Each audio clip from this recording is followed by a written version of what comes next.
Waiting. Okay, there we go. What's up, everybody? I think we're live. Hope you guys are great. Happy. We're doing a Saturday live stream. God, I forget what day it is pretty frequently. A couple things I want to talk about, and it has to do with all the speed courses that I'm launching and in the middle of doing. So when I'm not recording content or not doing leisure stuff or not sleeping, I am in the process of creating. I'm basically downloading all of the information that has taken me 16 years to learn, discern, and understand into video courses. Okay, so they're going to be available at livecortex.com. Now, the consultations have been very useful for allowing me to take the information that I've learned in working with upwards of 2,100 clients so far over the last, I want to call it 8 years I've been doing consulting. And that's a useful service. However, I think it would be easier for me to download all of this information into neat little courses like the Supercharged Dopamine course. So let's talk about a couple of the courses that are going to be up and coming so that you guys can look forward to that, so that you know when they're launching and effectively what they're going to be about. But quickly, let's talk about the Supercharged Dopamine Speed course. This thing launched just last week. It's been the hottest selling product that we've had in quite a long time, with the exception of the Torque and the Cortex launches. It is a 30-minute video course of me breaking down how to fix dopamine signaling, how to restore dopamine loss. So if you have an actual deficiency or a dopamine neuron loss, because this can happen, right? The basis of what's actually happening with dopaminergic issues is often obscure, at least to understand or identify neurologically or physiologically.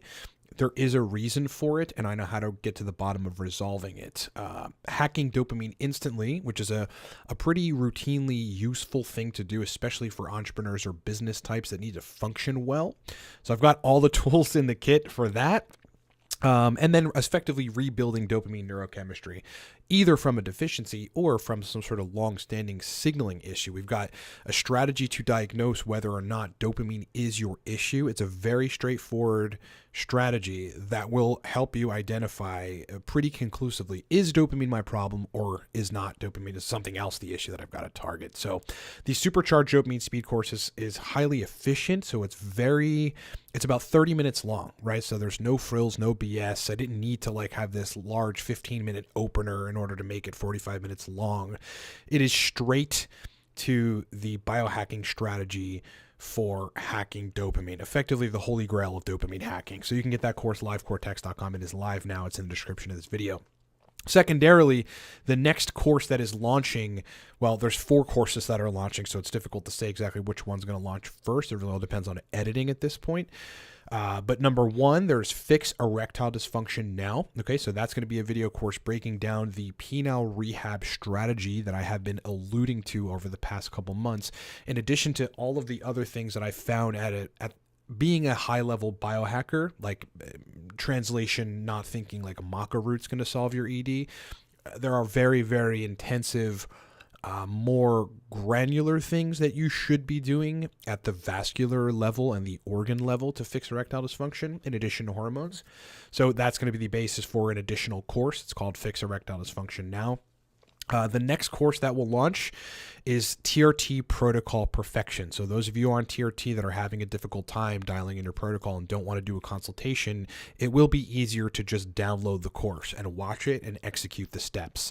The third course that will launch sometime in the next month or so is Nootropics Mastery. Nootropics Mastery. That is synthesizing my 16 years of experience into a speed course. It'll be quick.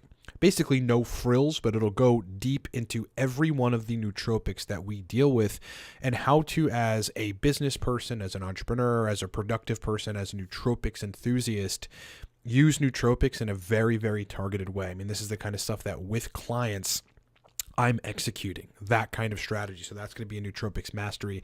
And then the last course for now that's slated to drop in the next 30 days or so is Bulletproof Energy. Okay, it's just a course about how from 6 or 7 a.m. or whenever you wake up until the time you go to sleep, effectively, you've got pretty stellar energy. And all those courses are launching sometime in the next month.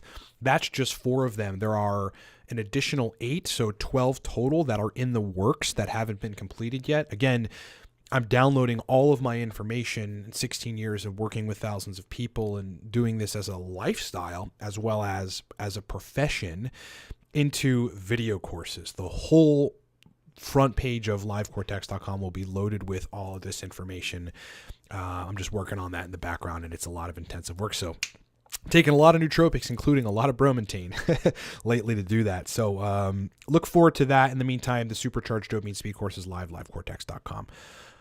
Good morning, Donald Pump. Hope you're doing great, man. Hope you had a great weekend so far. TJ Millen, what's happening? Hope you guys saw that video on my my dating escapades. That's really just been an interesting facet of my life. You know, I've been into it for about 6 months, but more intensely the last 3.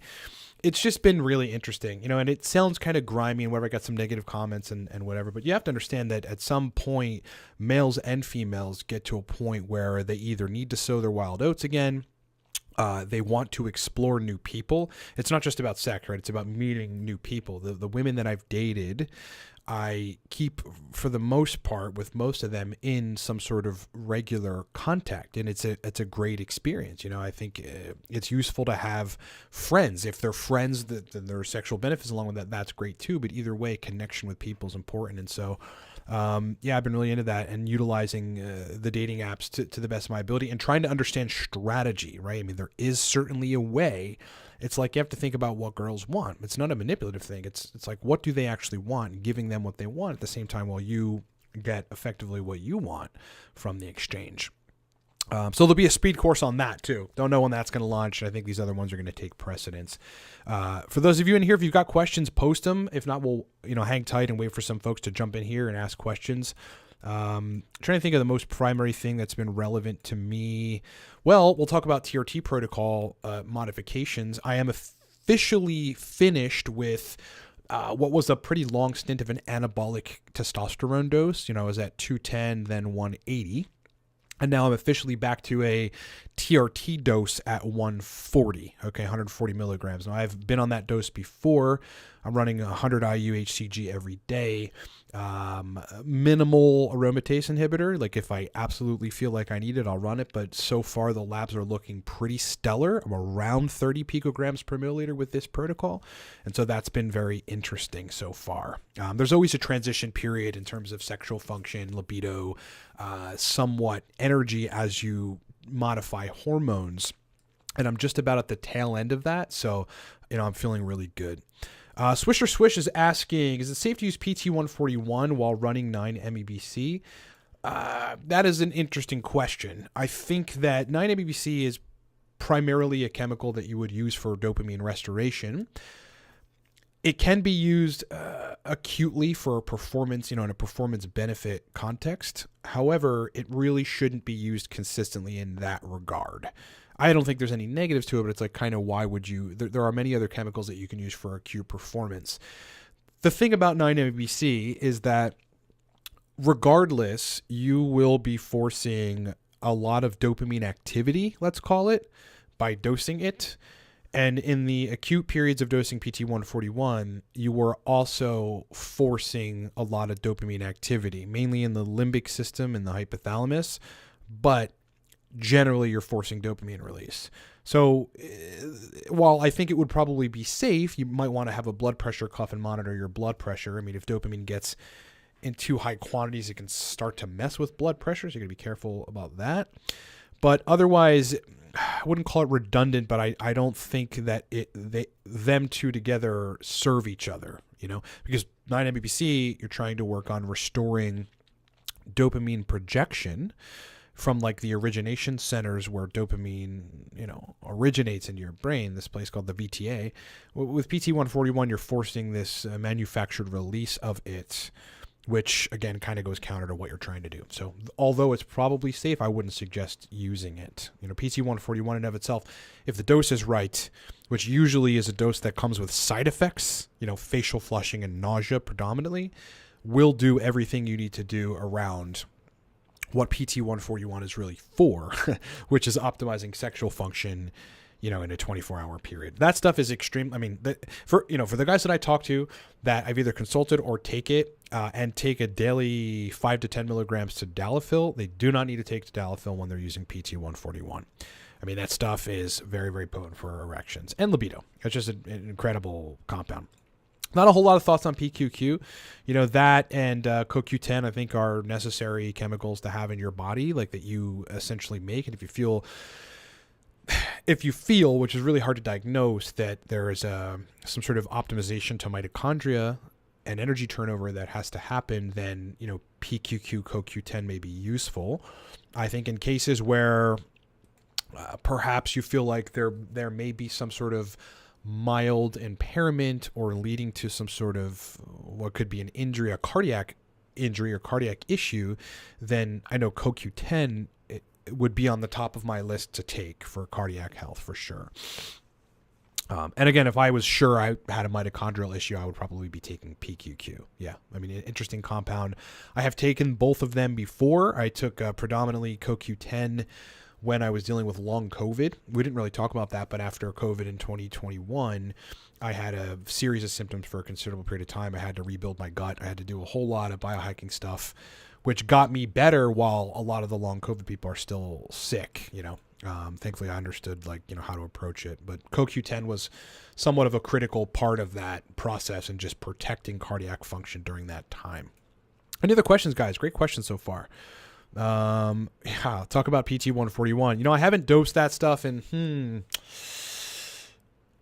about a month, maybe month and a half, month and 2 weeks, I want to say. My brain is generally kind of going toward. And very, very effective. Very, very effective. I've gotten as far up to, I believe it was 1.75 milligrams, just below 2 milligrams. And yeah, I mean, no question, I am like, I MILF hunt. Like, I don't know, I'm just out at either hotel bars, because I know women are going to be staying there, or bars in Pittsburgh, or I'm reaching out to some of the girls that I know, and I'm absolutely in the mode for sex. And in fact, it inhibits my ability to basically do anything else when I've injected PT141. Because I'm like, that's it. It starts to kick in, and then I can't focus. I can't focus on anything else other than tending to what is superficial libido at that point. Yeah, that stuff's powerful, not sustainable, meaning like it won't produce the same libido effect. I mean, if you ran it every other day, it'd be wonderful if it did, right? But there's a finite amount of that hypothalamus dopamine release that PT141 is forcing through. So it just isn't sustainable, to continue doing it, to keep doing it, to keep taking it. But it's a hell of a compound. Hell of a compound, my friends. Any other questions, guys? If you got questions, post them. In the meantime, again, many more speed courses are launching. I decided to effectively download all of the information in my head into 30-minute courses around one particular topic. So we just launched the dopamine one. There's an erectile dysfunction one that's launching probably this week. There's a nootropics mastery video course launching. That'll probably be next week or the week after.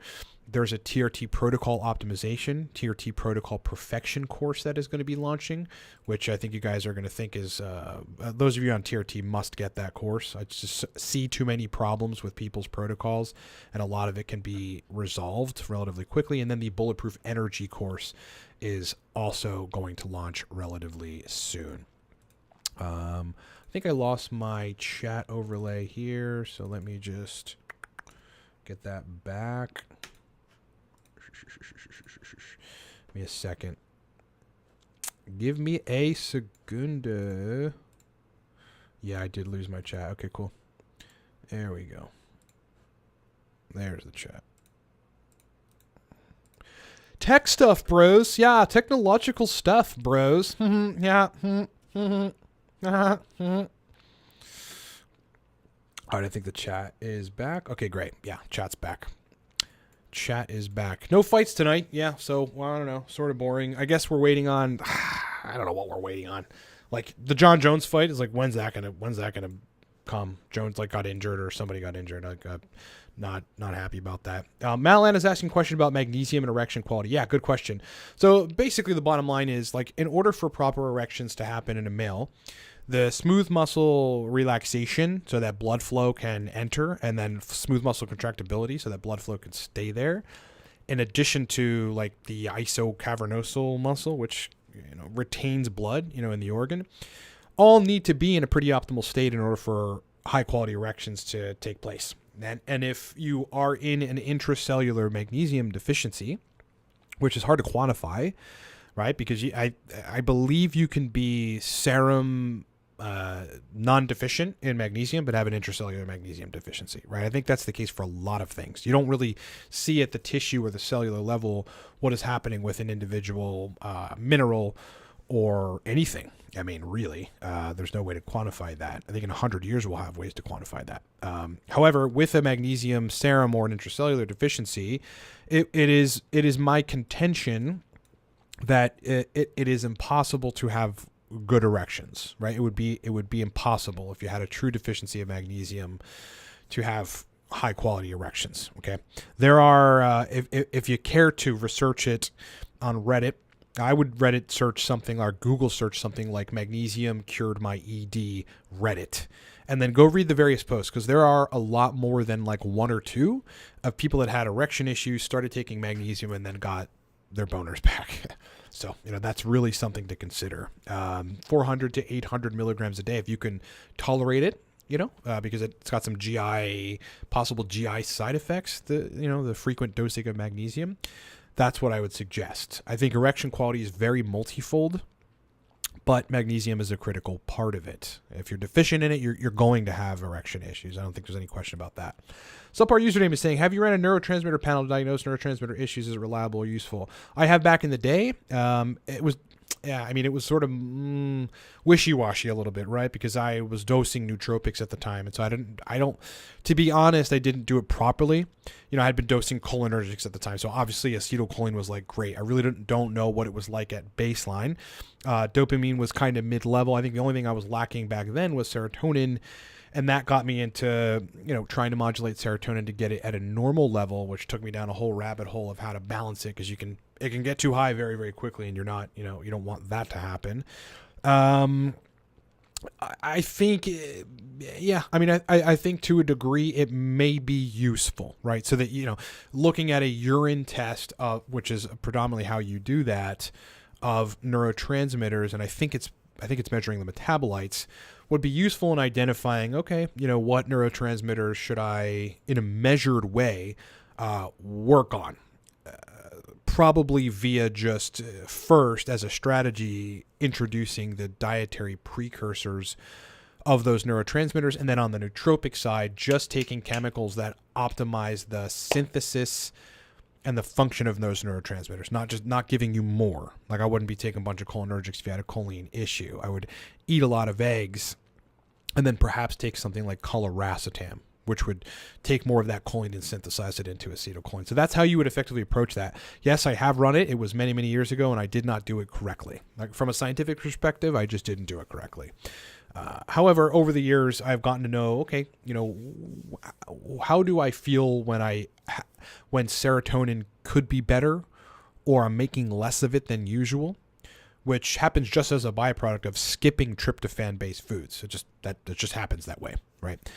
And reintroducing the foods, or in the case of serotonin, consuming a good bit of specific probiotic strains, usually in yogurt or fermented foods that are known to build serotonin from, the gut up.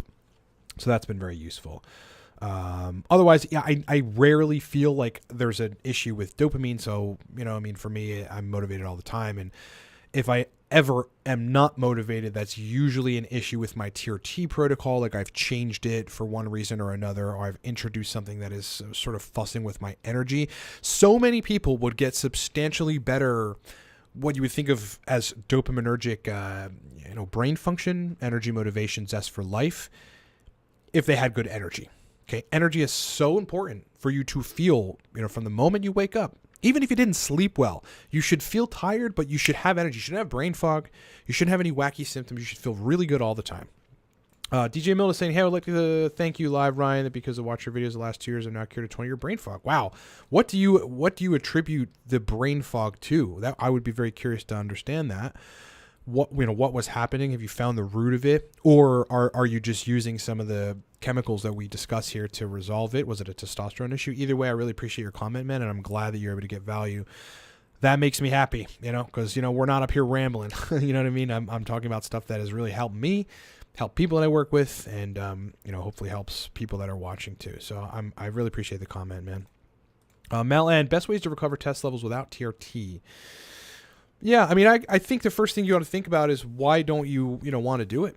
I mean, you may have some apprehensions that can easily be resolved, like the fertility one. You can just take a chorionic gonadotropin in an injection twice a week or 3 times a week, depends on what frequency you find best for you, and maintain fertility the entire time that you're on TRT. If your test levels are low, I really would. If your test levels are low right now and you absolutely have some good physiologic reason or otherwise validatable reason that you don't want to go on TRT and not just like some anxious assumption about it, then HCG, which is basically gonadotropin replacement, would be the best bet. Yeah, that would be your best bet. That is still natural. 70%, I would say, I'd call it 60, 70% still natural, because you're just replacing the brain's gonadotropin signaling down to the testes, which make you produce testosterone. You'd specifically be agonizing LH receptors in the testicles, and then you'd make your own intratesticular natural testosterone, which is your testosterone that you're making, right? So you're not shutting down your balls, you're not on exogenous hormones, you'd be optimizing your own internal production of testosterone by using HCG. What you're talking about there is HCG monotherapy. That's what that is. That's strictly HCG to facilitate testosterone production. And when you're doing monotherapy and not like an addition or an ancillary to a TRT protocol, then yeah, I mean, you would want to run, I don't know what your testosterone is right now, but you'd probably want to run upwards of 2,000 IU a week, possibly substantially more, but I wouldn't really consider any less to be very effective for substantially raising testosterone. But yeah, that'd be the option. Unfortunately, again, before I got on TRT, I was on a very, very complex supplement regimen that did raise my testosterone and kept it pretty high. However, that started to become less effective, so there's that. Also, though, it was about 25 compounds, right? So you got to look at it from a trade-off perspective. That is taxing to detox pathways in your liver. It just is, right? And so, a lot of chemicals that, may be optimizing testosterone also have other mechanisms of action too, or plenty of other pathways they can go down, not the least of which is causing some sort of, oxidative stress response, which most drugs do. So, I mean, you could put together a very comprehensive list of natural chemicals, but to do it right, you'd be looking at least 20. And, that's just 20 compounds taxing the liver, causing other downstream sides, or take HCG. That's what I would do. Heavy alcohol use. Okay, got it. And drug use stopped 4 years ago. Diet and cardio, wasn't doing anything for the brain fog. Interesting. So what helped? DJ Millen is saying, hey, thanks for all the content that this channel and the content has been able to help him cure longstanding brain fog from booze use and otherwise. Yeah, booze is a real tricky one, man. I've never been an alcoholic before. I have been around plenty of people that are, and it's always destroyed our relationships. But importantly, there have been times where I have drank too much, and it's it's an ugly drug. It's a very addicting fucking drug, first of all. But secondly, it brings out the absolute worst in you and everybody. Your productivity degrades, your testosterone levels drop. Just not a whole lot good about it. But I'm happy that you're at the point now where you're functioning better, man. Really means a lot. Nicholas is saying, what blood panels should people run to know their hormones are ideal for them as a man? Total testosterone, free testosterone, estradiol, prolactin, sex hormone binding globulin, and if you want to be extra fancy, DHT. DHT you're really not going to want to need to see unless you have been on a DHT inhibitor like finasteride, like a 5-alpha reductase inhibitor, or supplemental one like, I forget the name of that, compound, not stinging nettle, but there's another one. So yeah, that's what I would effectively run to figure it out. But even then, so you got to be careful with hormone panels, and especially a doctor's opinion on that, because all they're going to see is you're in range if you're in range, but you could be at 350 on a range of total tests of 290 to 950. So 350 is basically, deficient. You know what I mean? If your vitamin D was at 32, that's 1 nanogram per milliliter above deficient.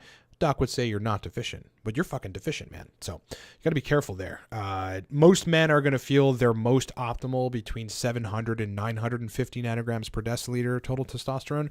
Those of us that, for anabolic purposes to build muscle, will be running high TRT doses. It's not always the best, right? There's acne. It's hard to balance the protocol. There's the necessity for aromatase inhibitors for most people, no matter how lean you are, among other things, right? So, ultimately it's, I forgot where I was going with that, but yeah, it's,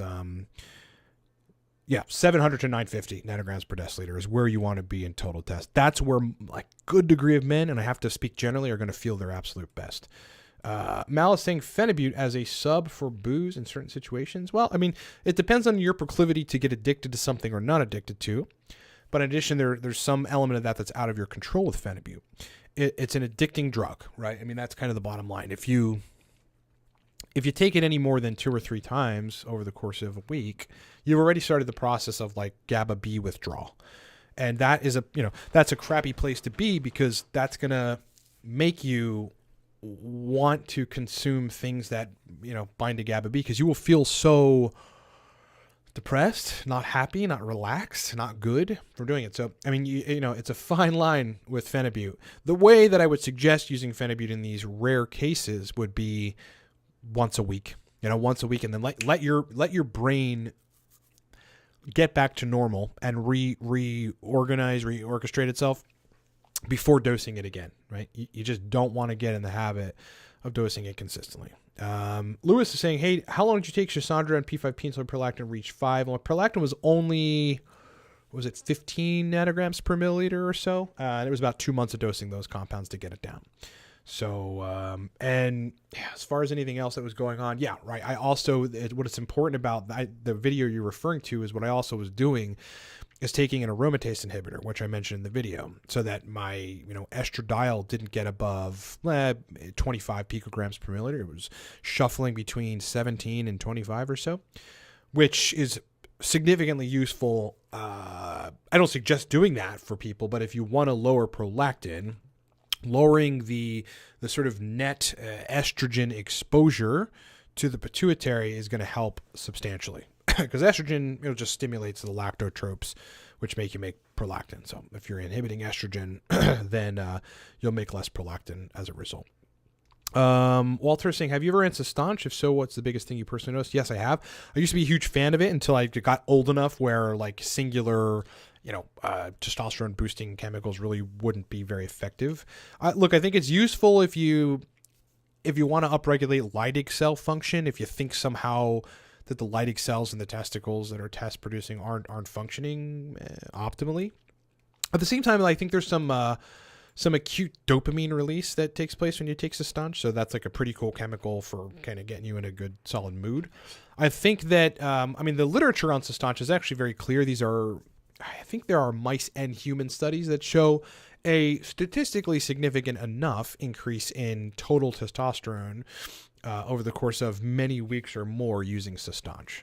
So, but it's just what you have to think about it like is Sustanche is not like a guaranteed testosterone booster. It just isn't, right? Because what if the issue is coming from the pituitary and you're not adequately pumping out luteinizing hormone because you dosed kratom or something, like you never know. Plenty of other things that cause a sort of non-functional or less functional pituitary. So are you eating enough cholesterol as well? I mean, that's kind of a big part of natural testosterone synthesis. Is there enough fat in your diet? So there's just a lot that goes into testosterone production, and Sustanche may be useful if all those other things are correct and you just need a boost. But if they're not correct and you're kind of on the low side and you're having sexual issues, there's probably something bigger wrong, and you want to skip just randomly ad hoc taking Sustanche to see if it works. You want to skip that. You want to get fucking labs and you want to get on your testosterone quick. Nicholas is saying, paraxanthine, have you still been playing with it? I think it has a big future. I do think it has a big future, definitely. Yeah, I mean, it's hard to get the individual powder, so you're really only getting it in energy drinks in combination with other nootropics like citicoline and tyrosine. There's a couple, if you go research them, they have those in them. So, yeah, though you can differentiate those effects acutely, it's you're not taking it in isolation, right? So you really don't know. I think it does have a potent future, and it could be as popular or perhaps even more popular than teacrine or dynamine, which again are just somewhat different analogs from caffeine. They do different things on the receptor side when you're talking about teacrine, dynamine, or correction, when you're talking about dynamine and then teacrine, again, somewhat different mechanisms. But I think paraxanthine has a future. Yes. Yeah, if it's a standout, then that's something I ought to look into, and is definitely something I want to look into, because it could be something that we dump into either one of the stacks if it makes sense. Although the Cortex stack and the Torque stack are hitting very hard right now, and they're very balanced and very awesome. So I don't usually like to change things in that case. Cartoon Central saying, hey, what is the result of PSSD in the fastest in your practice? Nothing. Good question, but nothing. PSSD is so complex because though largely it's neuroendocrine disorder, if you could couch it, it's also erectile dysfunction at the organ level. So whether that means fibrosis, means a lack of, adequate blood vessel function. I mean, almost everybody that has PSSD should do a penile rehab program, shockwave therapy, potentially the P shot, definitely be on hormones to manage them out. Hormones themselves, testosterone specifically, a whole separate can of worms or thing that needs to be fully optimized. So there is no fast resolution to PSSD. The one doesn't exist right now. In 50 years, we have some sort of very quickly regenerative thing that balances out a person's sex hormones in a way which is how do I put this, in a way which is fitting to their genetic makeup and their body and their tissues, and a very quick way to revitalize penile blood vessel or, optimize pelvic floor muscle function very quickly, like some sort of regenerative thing that happens. Unless that comes about, all these sexual dysfunction issues are, they take a long time to resolve. Lloyd McLeod, what's up, bro, is saying, why is aniracetam, triacetyl, uridine, alcarciticone, and theanine so effective? Regularly lasts 10 to 12 hours and clean. Yeah, bro, you found right there what is a killer stack. Absolutely. If somebody could put that in a formulation, which would be a legal gray area because of aniracetam, which I find retarded, they'd have a killer high-selling, stack on their hands. A very good commercial product on their hands, definitely. Why is it so effective? Well, triacetyl uridine is forcing a little bit of dopamine release. It's recruiting factors necessary for the spawning of new brain cells. It's memory optimizing, verbal fluency optimizing. And aracetam is making you release more choline. So now you got more choline and uridine in the mix, which is the basis for neurogenesis. You also have citicholine and alcar. You got brain mitochondria optimization with alcar. Some of the fatty acids that are in your blood are being shuttled to the powerhouses, the energy sources of your cells, of your brain cells, when you take alcar. I mean, no joke, bro. That's going to improve your performance. And then I would imagine or postulate that theanine, being mild serotonin GABA modulator, is like just kind of making the experience not excessively stimulating, which offers a great balance. So, totally. That stack, this is what people don't get about nootropics. You can perform like a beast for 12 hours. If you got the right stack, 12 hours. Anybody interested in figuring out how to do that? Nootropics God course, livecortex.com. I actually have a course on that. Lloyd is asking if I've taken Cortex and Torque at the same time. Yes, too overstimulating for me personally. I have clients that use the both of them though, or I have regular customers, subscription customers that use both at the same time, but usually one day, one another day. They're just kind of cycling between both of the stacks. Yeah, again, at the same time, I couldn't focus. I remember doing this. I certainly could multitask, or, perhaps it would have been good for gaming. But either way, I still stimulated. I probably need like a little L-theanine in that case, but not good for compartmentalization or thinking. It's just too much stims at once for most people. I mean, if you're 250 pounds and you metabolize things differently and you have something slowing your brain function, then Cortex and Torque might be the best stack in the world together. Sim or Kim is saying apigenin and nicotine as an AI. Definitely not. Yeah. Nothing with the exception of exemestane, Arimidex, or DHT derivative anabolic steroids like winstrol, possibly oxandrolone, definitely, Anavar is oxandrolone, I believe. But other DHT derivatives, like those would be the chemicals that would act as actual AIs to a certain extent, way more than anything that you would consider some sort of natural approach to aromatase inhibitors. Mesterolone or proviron would be another compound that you would want to take if you wanted to do that. And yes, there is occupation of the aromatase enzymes. I had to hunt down the literature, and it took a long time. There was a lot. All the bodybuilder and steroid guys said that this was the case. But if you can't validate it, my brain goes, I just need to validate it. And I actually found papers that pretty conclusively show us that, mesterolone specifically and other DHT analogs do occupy aromatase enzymes and block them. That's why you get, effectively low estrogen symptoms when you're on some of those anabolics. Apigen and nicotine are not an AI. They're not close. They're not going to inhibit estradiol at any significant level. They're just not. And I can conclusively say that. Don't have an opinion on Clen as a fat burner. Knowledge on SARMs is pretty limited at this point. Yeah, it's not something I really got into. I have followed a few of the popular YouTubers like Russo and a few other people that have discussed this. And yeah, I mean, to me, the more straightforward approach to muscle building and anabolism would just be androgens and not necessarily, receptor modulation. Receptor modulation is one thing, and I think there are a lot of things that can go wrong.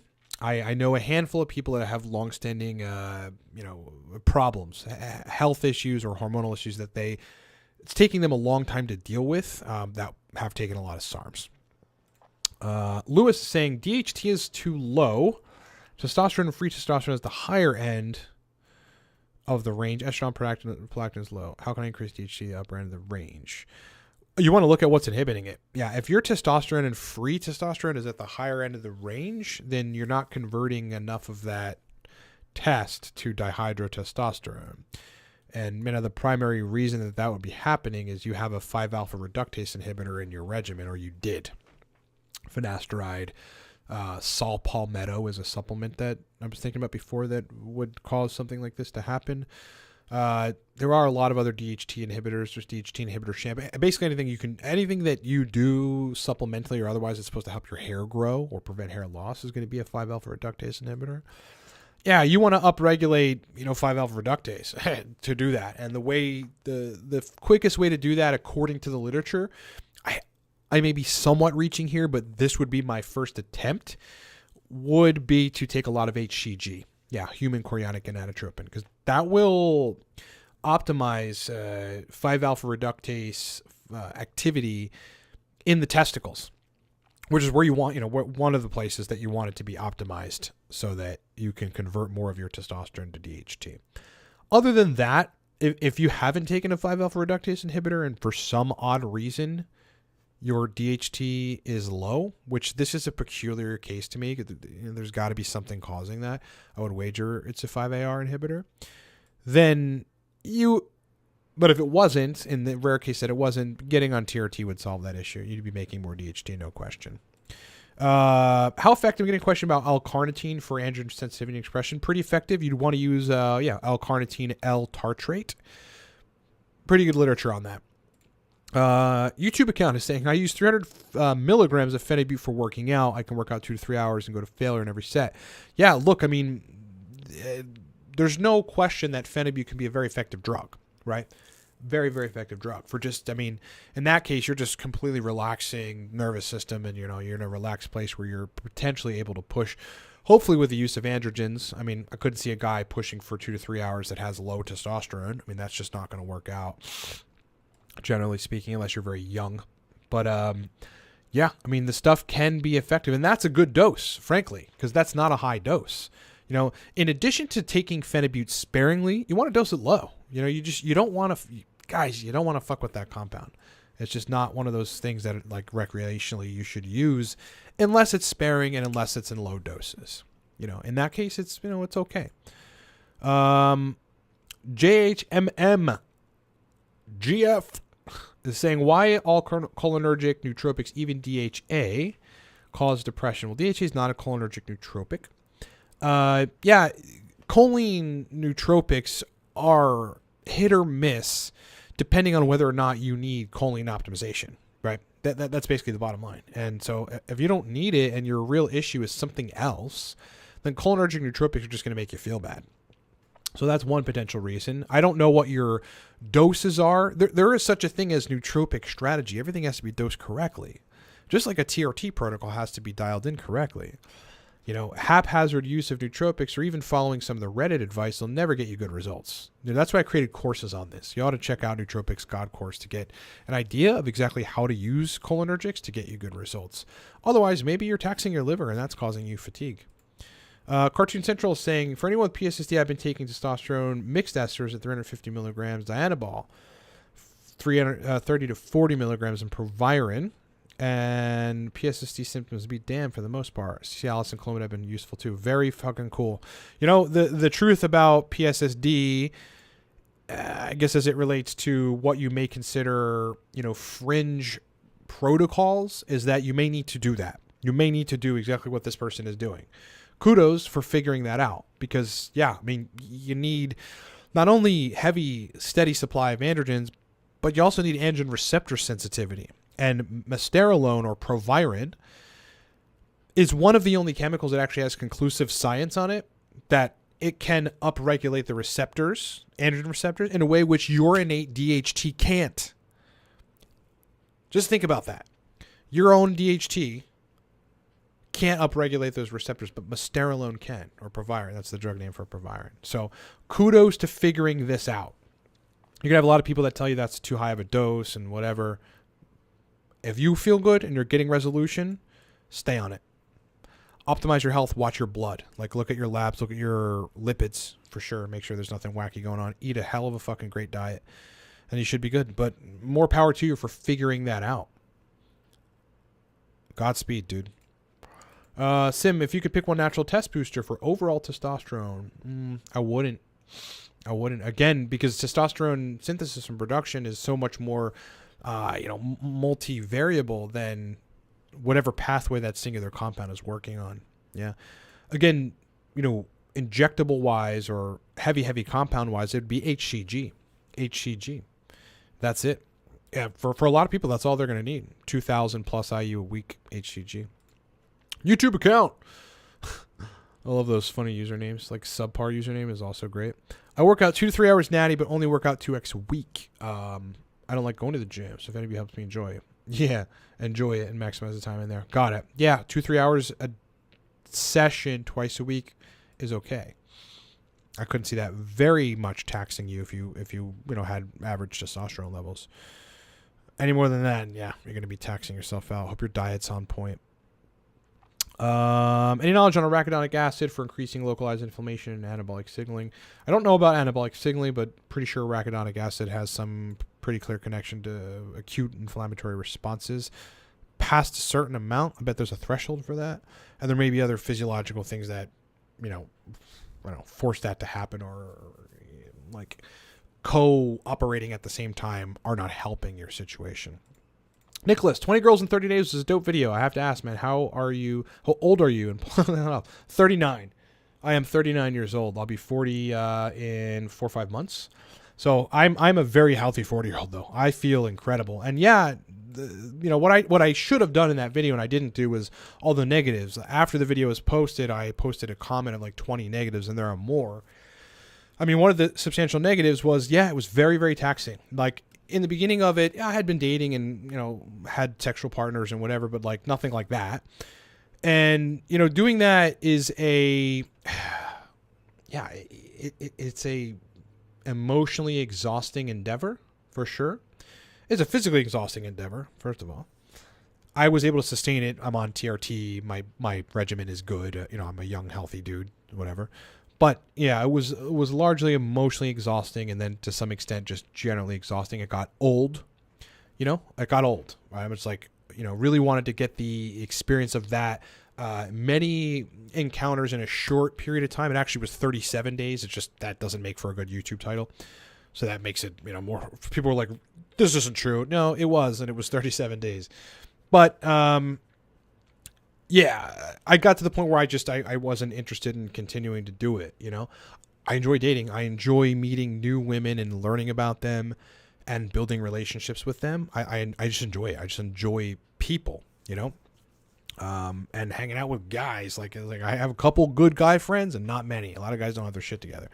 So I like girls, and it was how I effectively pulled it off was strategy. A lot of money spent on Tinder and Bumble, specifically Hinge too, on boosting at the right times. Okay, I mean, if you want one of the best strategies to, you know, at least get likes, there's other strategy you have to execute thereafter. You got to boost from between 10 p.m. and midnight every night. That's going to cost you a lot of money, right? You have to do the 120-minute boost and not the 30 or 50-minute boost, whatever. You got to do a double boost at between 10 and midnight. And then when those women like you, you have to instantly like them back, and you have to instantly message them and get them engaged. And then as quick as you can, within comfortable reason, you don't want to push them and you got to sense where they are, get them to text.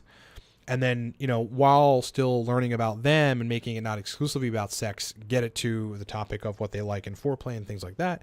And then definitely you've set up at that point, if they're willing to talk about that and they like you, a sexual encounter after the date, for sure. Yeah, there's a whole way to do it, for sure, definitely. And I'll be doing a speed course on that, you know, coming soon. It's been really interesting. YouTube account is saying the most useful compounds I've found are 2.5 to 5 milligrams of Adderall 4 times a week, plus Phenibut 2 times a week, 300 milligrams for working out. Don't build up tolerance, you get immense benefits. Hey, if you're able to dose those things sparingly, or in the case of Adderall, in what is, well, a moderate dose, and you're not running into any side effects now, more power to you. I will give you a warning, though. Consistent use of Adderall eventually is going to create diminishing returns and side effects when you come off of it. So it's like, do you want to be taking it every day? And even then, so unlikely that it'll be producing the same results consistently. I'm always going to go back to, there are better ways to produce the effects you're getting without heavy, you know, desensitization of the response at the receptor side of the neurotransmitter, which, well, with amphetamine analogs, you are definitely running the risk of dopamine receptor downregulation. There's just no question about that, as well as dopamine projection downregulation. So you really have to think about that. Otherwise, you know, again, sparing use. I mean, maybe you're 3 days off of Adderall is allowing your brain to reorganize to the point where some of these issues don't happen. I know people that take Adderall. You know, I don't particularly like the drug, but I know people who take it consistently enough, for sure. And they're able to cycle off in a way which, that's like their brain is constantly reorganizing back to homeostasis. And then they get back on the Adderall, and then they're able to, you know, fire off 4 or 5 days of work or whatever. Then they take 4 days off.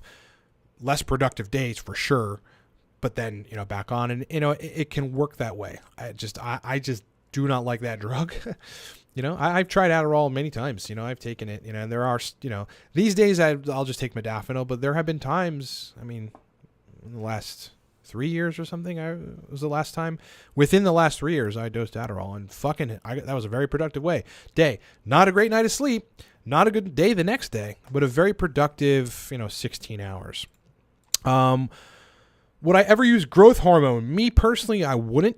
Nope. You know, if anything, I'd use BPC 157, which is, you know, some agonism or recruitment of growth hormone receptor function, and that's effectively it. You know, I'm not interested personally in, you know, I got to tell you, in messing with androgens, like, there's just a threshold that my body can tolerate, and you know, after that threshold, my body can't tolerate it. So it kind of makes me not interested in you know, growth hormone or anything else. Not to say that I couldn't find a protocol that gets me significant results, but yeah, I like my physique. It's constantly getting better and or maintenancing, and yeah, I just kind of like where I'm at. I also would need to really, really heavily study that further and probably recruit the help of like Vigorous Steve. Like, I'd have to do a consultation with Vigorous Steve, and I would want to pick his brain for, you know, an hour before I would even consider touching growth hormone. YouTube account saying, went on 100 dates last year. I literally just said, hey, trouble, as the first message. They respond second message. How does witty banter? Oh, that's great. Yeah. How does witty banter and drinks this week sound? Best method and saves time. I think that is fucking incredible. Absolutely. Yeah. What a lot of guys don't get about women is that, yeah, I mean, if you can strike the right playfulness chord in them, they're instantly into it. Girls want to have fun, dude. Don't make no mistake. Some girls will be there, oh, I just want a long-term relationship. And when you start with that shit, they're kind of turned off. That is true. But a good bit of them, if you're aggressive enough, will in fact respond very positively to witty banter. I mean, I'm talking about the topic of sex is, usually comes up with the right woman, with the right connection in 30 minutes, and then we're in text and explicit pics are being sent back and forth and all that kind of stuff. So I think this is great. Men that, are wanting to go execute some sort of aggressive Tinder, Bumble, Hinge, pickup thing. This is good. I think this is good. That can definitely work. I'm glad it worked for you. For me, Adderall dose was 2.5 milligrams. Yeah. And it would last me 7-8 hours. Yeah. But again, that was like 2 years ago. It's just not something I like. I got a business partner. Nicholas is saying, I got a business partner that wants to mess with beta blockers and maybe mix with stimulants to take the edge off. Any experience? No, I believe there'd be some potential blood pressure issues with beta blockers. Going to modify cardiac function for sure. So, my advice would be do your research, understand the mechanisms of both the beta blocker, what the implications are there, and the compound that you're taking, and what kind of negative synergy potentially that could have, and be very judicious in your decision making about what you want to do with it. That's what I would say. But yeah, I mean, I don't know what the point of that is, but I'm sure, homeboy has a hypothesis or an objective, on trying to figure that out. Guys, as I said in the beginning, the Supercharged Dopamine Speed course is live at livecortex.com. The best part about this thing, honestly, is it's no BS. So there isn't a 15-minute introduction. There's not a 10-minute outro. There's not me trying to make it an hour so that it's an hour. It's 30 minutes. It's actually 28 minutes. Right to the point.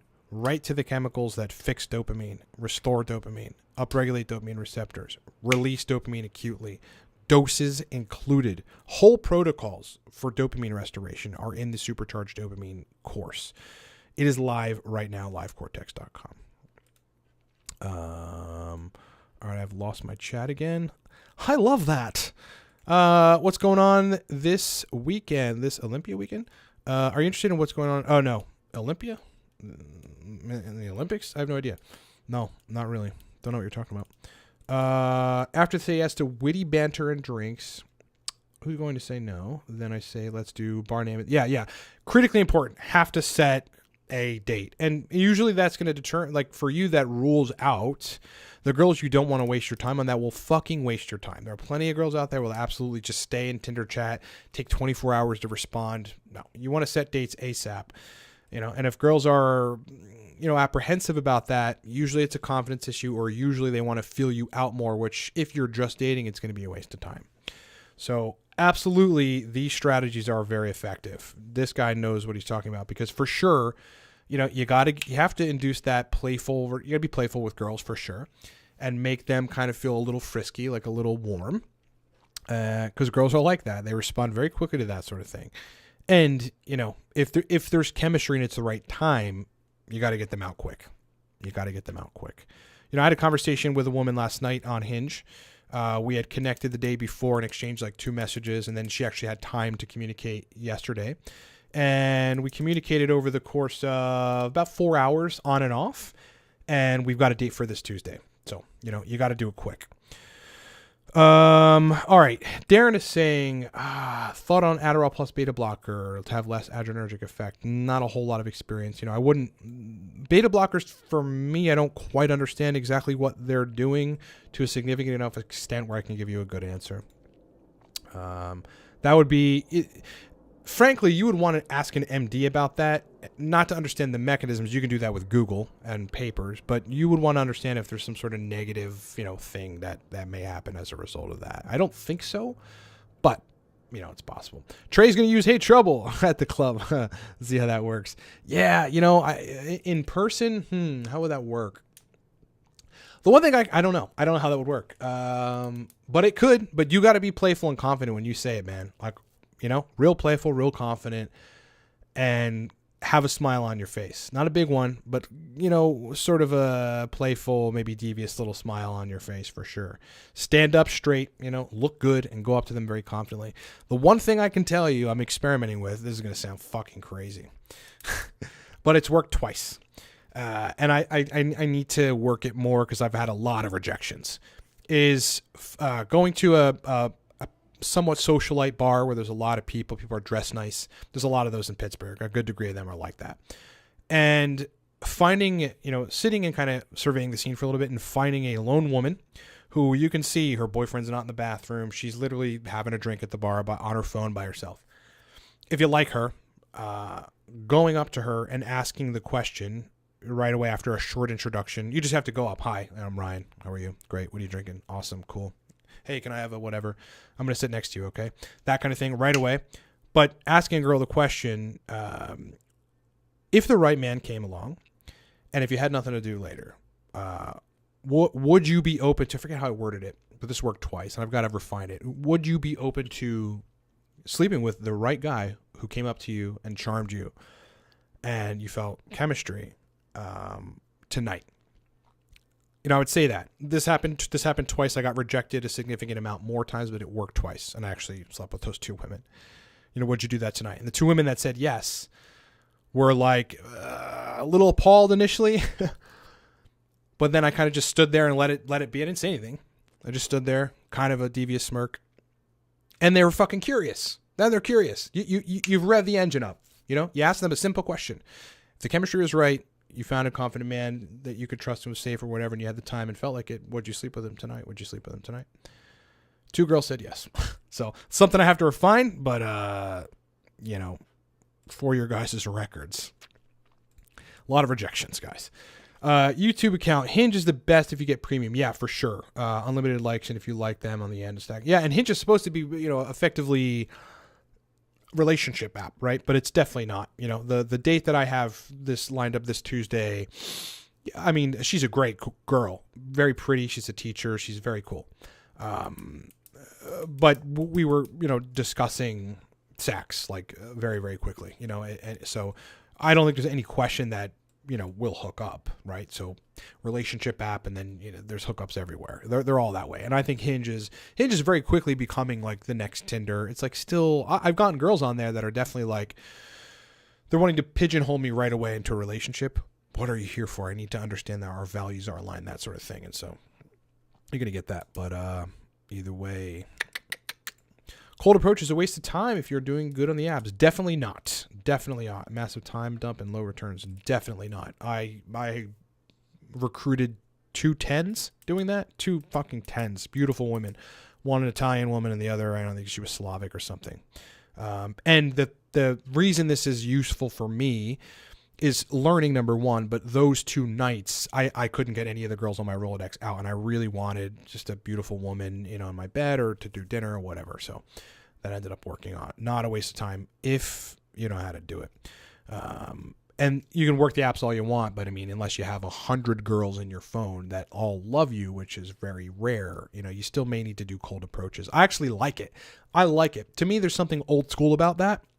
I have dated women, like a girl that I dated for 2-3 months, which for one reason or another just didn't work out. I met at my favorite restaurant's bar. She was just sitting there, and I sat next to her and talked to her, and next thing you know, we're dating. So I like it. I like cold approach. It's also fucking scary, right? It's scary. No matter how confident you are, it's a little bit scary. That's why I like it, because it's very challenging. Have I ever been banned from any dating sites? No. I've had to reset my Tinder profile in this ordeal of, very aggressively dating, if you will, because I ran out of people to like. I just ran out. Just like every day there'd be 1 or 2 people, and they're always fake accounts, the ones that are brand new. It's like, obviously escorts or escort services or something. And so I was just like, cold approach is super fun. Yeah. Hey man, if you're relaxed enough and you do the cold approach with women, yeah, it is. It's a confidence building activity. I could care less. This is the thing. I have, as I said, I mean, at this point in the last 6 months, the whole toll's got to be 40, 45 women. I don't even know what the number is. I lost track. So I don't need like my confidence is 100%. You can tell me no, all good, great. I just want to see a reaction. I'll go up to a girl and say that line, and I just want to fucking see a reaction. I don't care. But usually, I mean, that's a very aggressive cold approach. Usually it's not that aggressive, and I enjoy it. It really, really helps your confidence. If you can cold approach women, forget it. You're done. You don't even need dating apps. You really don't. You just need to spend the time, going to restaurants and bars. You'll spend some money, but you know how much money you're going to spend doing this aggressively on Tinder, Bumble? A lot. All right, guys. I feel like we've taken this to dating. That's funny. I'm going to end the stream. I hope you guys have a great weekend. And a great upcoming week. Much more content to come soon. As I said, I'm working on a variety of additional new courses. Right now, the Dopamine Speed course is livecortex.com. 30 minutes, all brass tacks, all strategy for recovering dopamine, fixing dopamine, releasing dopamine, hacking dopamine. The thing is awesome. And it's yours truly. It's very cool. It's very, very, every protocol literally on the screen comes with a resource sheet of sources for the chemicals in question. Very, very cool. The rest of the speed courses will be launching in the next month, but there's going to be a couple that launch in the next 2 weeks, so look forward to those. I'm downloading all my information into these speed courses. It's going to be sick. I hope you guys have a great rest of your day. I hope you have a great week. I've got content slated for Tuesday, Wednesday, Thursday, I believe. So look forward to that. Possibly Monday. So look forward to that. I appreciate your guys' questions. I appreciate that on a Saturday you're here hanging out with me. It means a lot for my company and this channel. You guys are everything to this, and I really appreciate your questions and all your guys' comments and the fact that you're fucking here right now. Makes my day, man. All right, rock on. I'll talk to you.